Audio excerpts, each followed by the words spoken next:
महामारी आज नहीं तो कल जरूर खत्म होगी। स्कूल कॉलेजेस कभी ना खुलें, ऐसा नहीं होगा। अभ्यास करते रहोगे तो कोई पछतावा नहीं होगा।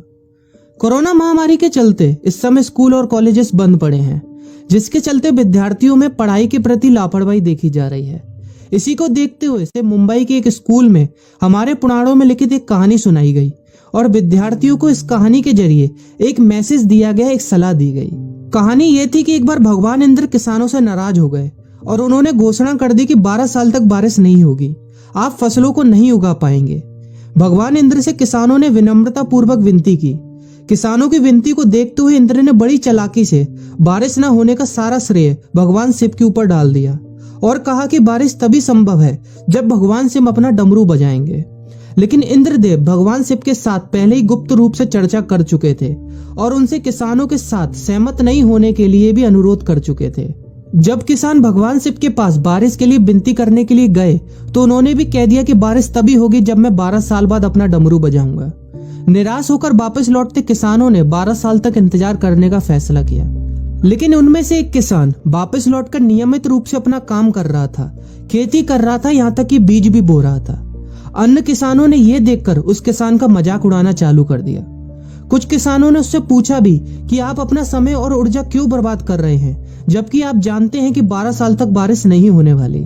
उस किसान ने जवाब दिया कि मुझे पता है कि बारिश के बिना मेरी फसल नहीं आएगी, लेकिन मैं ये सब केवल अभ्यास के रूप में कर रहा हूँ। 12 साल बाद मैं फसलों को उगाने और खेतों में काम करने की प्रतिक्रिया को भूल जाऊंगा।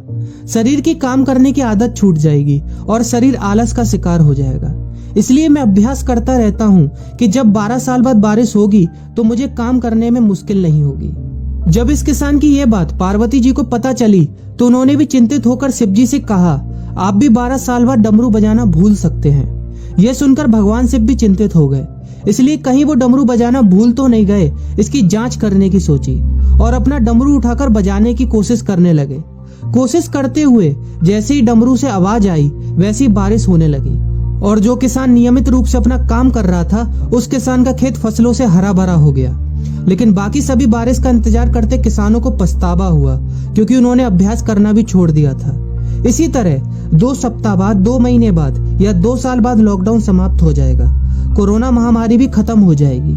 इसे घूरने या इस महामारी के खत्म होने तक का इंतजार करने से बेहतर है कि आप जिस कक्षा में हैं या जिस अगली कक्षा में जाने वाले हैं उसका अध्ययन करें। पुस्तकों का अध्ययन करके अपने कौशल को तेज करें। आपके पास जो ज्ञान है उसे और बढ़ाएं। इस समय का इस्तेमाल करें और ये सोचें कि आप और भी बेहतर कैसे कर सकते हैं, क्योंकि डमरू कभी भी बच सकता है। इसलिए अभ्यास करते रहें। अभ्यास ही गुणवत्ता का सार है। अभ्यास ही है जो आपको किसी भी क्षेत्र में पूर्ण बनाता है।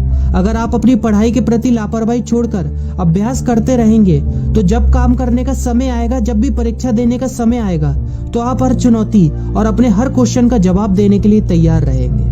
अपना ध्यान रखें और अपनों का ख्याल रखें, क्योंकि कोरोना भी गया नहीं है। घर पर ही रहने की कोशिश करें ताकि आप भी और अन्य भी सुरक्षित रहें और नियमित रूप से अभ्यास करते रहें, क्योंकि डमरू कभी भी बच सकता है।